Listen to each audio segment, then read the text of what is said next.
Why is it such a big deal? Because Tucker Carlson is being targeted along with Candace Owens by Israel in their own Knesset.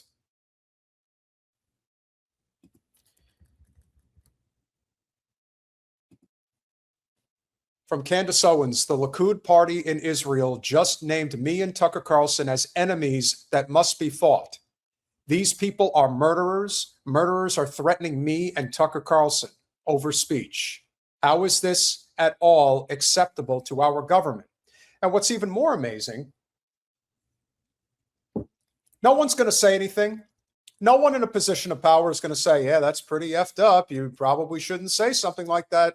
Maybe Israel shouldn't be threatening our citizens, much less killing them. This is a pretty serious problem. Colin, can I have the article, please?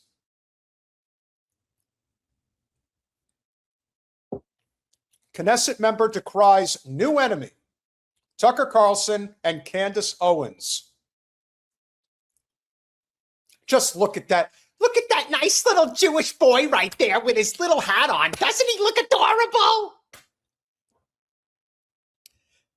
These people are the biggest psychopaths because they are completely emasculated men. They have no muscle tone whatsoever, but they've got a really itchy trigger finger. So keep that in mind.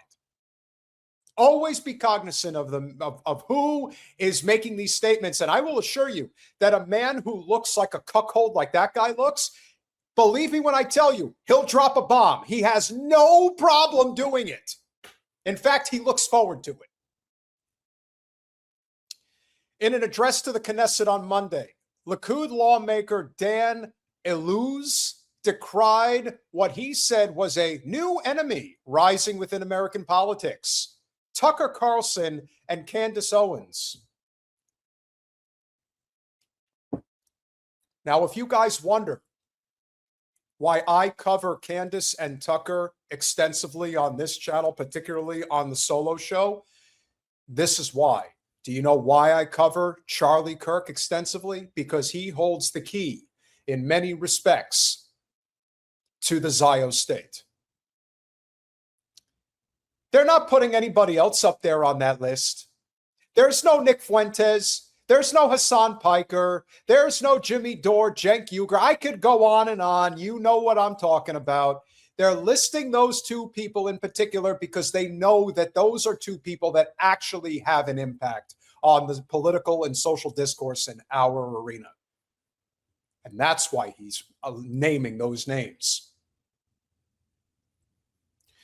We are used to enemies from outside. We fight terror tunnels of Hamas. Oh, yes, Hamas.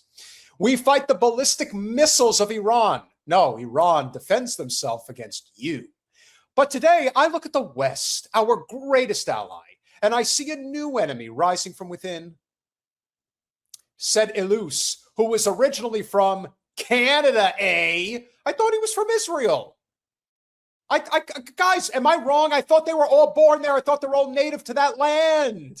What happened? I was lied to. That's what happened.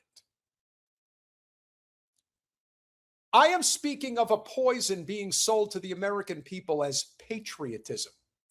I'm speaking of the intellectual vandalism of Tucker Carlson and Candace Owens. Iluz's comments come as the Republican Party has been roiled in recent months by debates over the mainstreaming of anti-Semitic influencers within the GOP.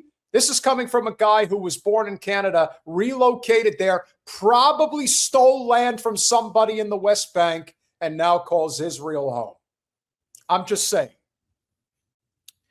In October, conservative commentator Tucker Carlson hosted far-right anti-Semitic influencer Nick Fuentes on his platform, igniting outrage from Jewish conservatives who warned of the growing reach of anti-Semitic voices.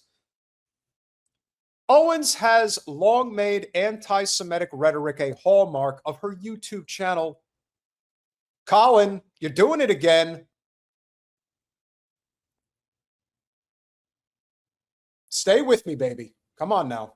It's only 2 hours. Nope. Stop messing with my stream, please.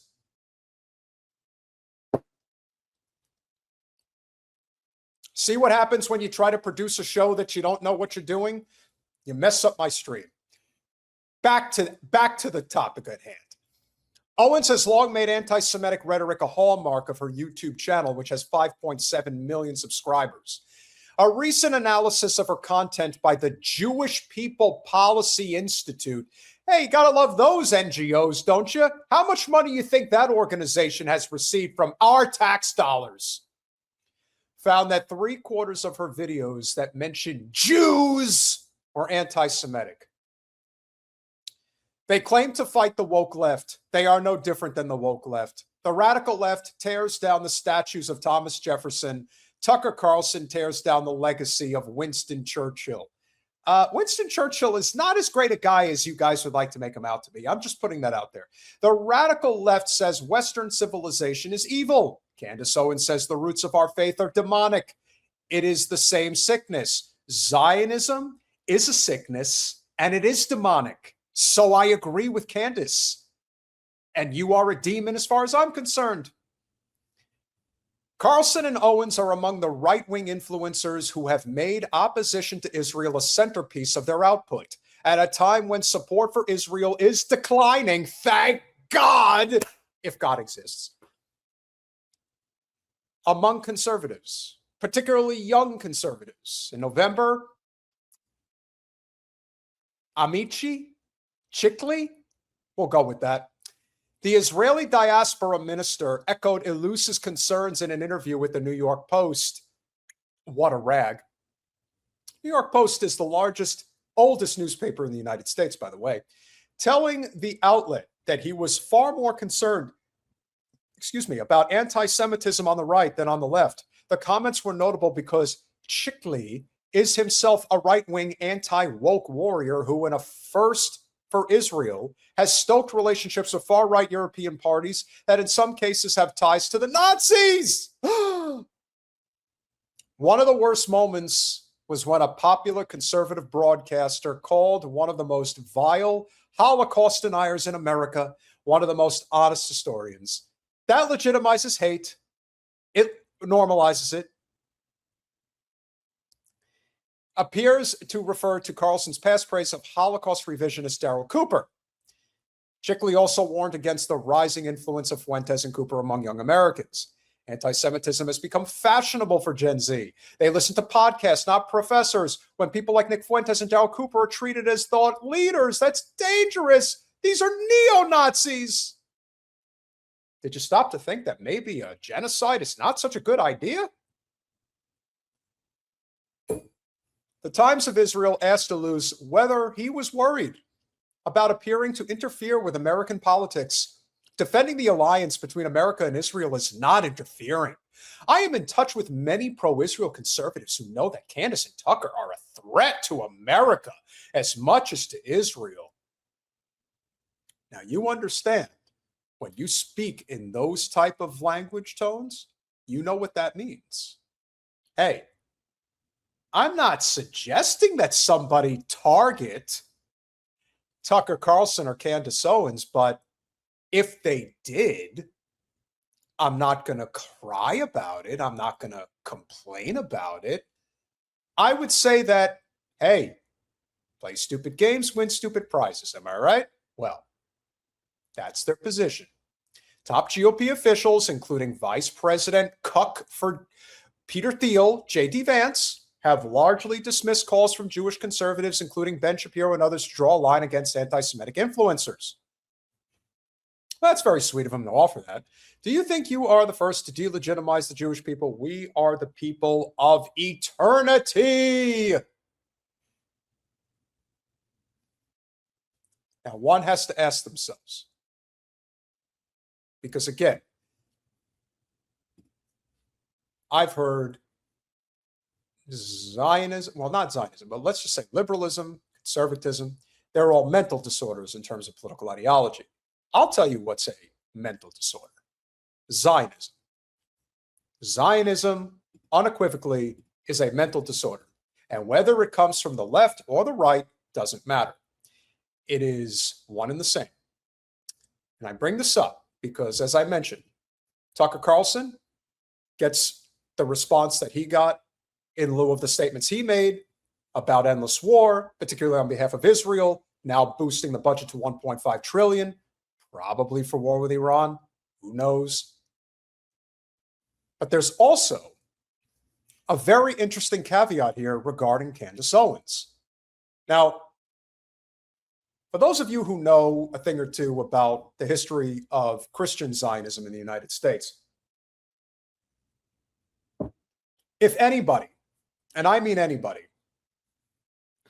had an impact on the growth of Christian Zionism in the United States over the second half of the 20th century, when it really took shape, Jerry Falwell more than anyone else.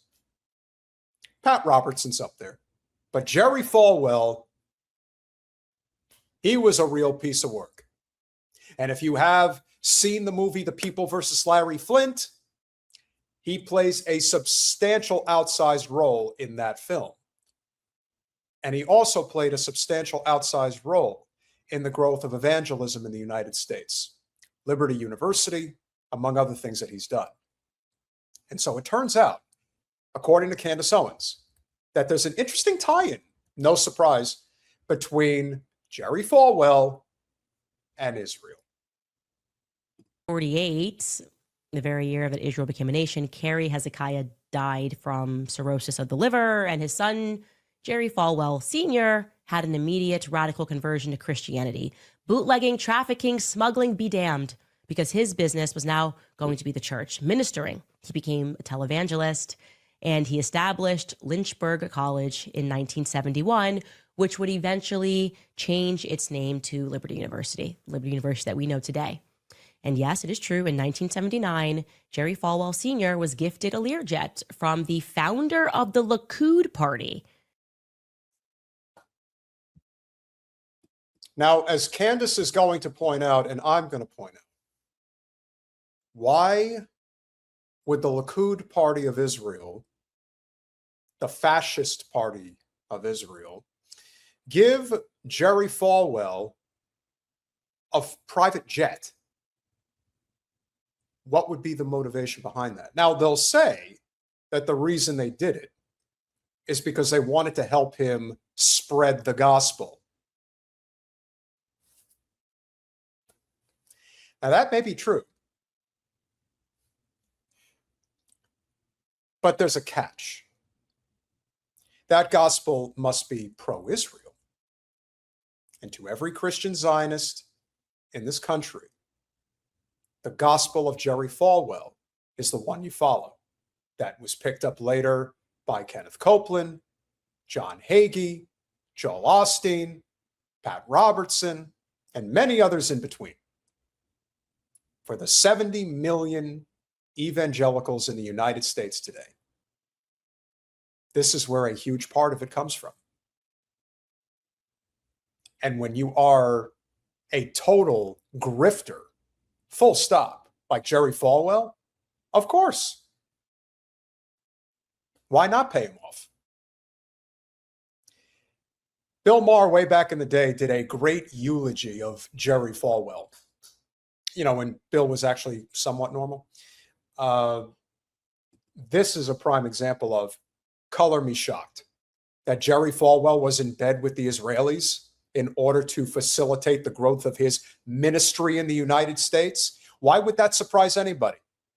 And now you understand why Israel is targeting Candace Owens. Then Prime Minister of Israel, Menachem Begin. Now, that's pretty nice of Israel. But I always am wondering, in exchange for what? Like, in exchange for what? Because that kind of reminds me about how Bibi Netanyahu wanted to take Turning Point USA to the next level. He offered to take Turning Point USA to the next level. Charlie Kirk said no. And we know what happened next. The idea that there is anybody who believes that there is any possible outcome to the end of Charlie's life other than what we've been saying since September 10th, you have to be a dupe. It's too obvious. But as I said, the powers that be are drunk with power, and they are convinced beyond any doubt that the people are simply not going to fight back. So they are just allowed to do whatever they want until they're not. That's our job. Our job is to ensure that this does not continue. That's what we are tasked with doing. And the more we talk about it, the more it is repeated, the more it should stick in a person's mind that no one is entitled to comfort in this world. No one. It's a privilege. And that privilege must constantly be checked, because at any moment it can be removed. We have been led by false idols for far too long. And it is our job to expose them, bring them into the light, and start a new path. And that path does not involve any attachment, involvement, financially, politically, socially, economically, religiously, with the state of Israel. That has to end. Period. This has been going on for over 3 generations, and it's got to stop. And again, it's all connected. Jerry Falwell said yes. Charlie Kirk said no. And we all know what happened, right? But apparently nobody in the mainstream media is interested in answering the question as to why he wanted to take Turning Point to USA to the next level. What does Israel have to do with young evangelicals, a young evangelical organization? Also, how? That's my other big question. How exactly was he planning to get that money into Turning Point USA? I'm assuming he wasn't going to write like a blank check from the Likud party. No, what he was going to do, which is exactly what's always been done, which is, we are Israel's bitch. President Netanyahu Milikowski tells Congress to give him the money. He gets the money, and then he gives it to Turning Point USA. It's pretty much that simple as far as I can see. Just a thought. Surely he was going to accomplish that through other people and their organizations, because Israel never gets their hands dirty if they can avoid it. That's the lesson of yesterday, by the way. You employ Christians to do your dirty work. And she's right. And we have been saying this for a while, as we pointed out with Kufi on Thursday's stream. The Jewish Zionists, again, it's stereotypical, I know. The Jewish Zionists provide the money, and the Christian Zionists are the flock. And that's how this has worked. It's worked this way for multiple generations. Because as Jen has pointed out, in the United States, Christian Zionists outnumber Jewish Zionists about probably 8-1 to 10-1. That's a big deal. And so in lieu of that, you can understand why one relationship begets the other. These Christian Zionists that we see that would go to evangelical churches like that of a Pat Robertson or that of a Jerry Falwell or that of a John Hager, these people don't have money. I mean, they have some money, but they don't have real money. The Jewish Zionists that live in places like Miami, New York, Chicago, San Francisco, LA, they have money, but they don't have the numbers. So they have to figure out, well, how do we blend these two things together? That's how they do it. And they've been doing it for a long time, as Candace is pointing out, as I'm pointing out, as everybody else should hear. And our job is to continue to expose this grift until it is no more. Nothing brings more terror and decimation to the world than the United States in conjunction with Israel. We are the terrorists. We are the baddies. And we will continue to be them until this state is removed from the clutches of our citizenry once and for all. Or our citizens are removed from their clutches once and for all, I should say. Netanyahu sitting down for an interview saying they hope to no longer be dependent or need any money from the United States in the next 10 years. Great. The second they don't have us is the second they no longer exist. And I truly believe that they are a rogue state of the worst kind. But that's why we do this, to remind everyone of just how evil, sinister, and disgusting these people truly are, and why it is imperative that we continue to speak truth to power. Why does Israel target Candace Owens and Tucker Carlson? Because they're a threat. They're an actual threat. That's it. If our channel wasn't a threat, if what we were saying was not threatening, then they wouldn't suppress the shit out of it like they do. I've seen clips recently where there were 400 views and 200 likes and 100 comments. It's deliberate, it's on purpose, and we're not going to change. Because the goal here is to get this revolution moving. That's our goal.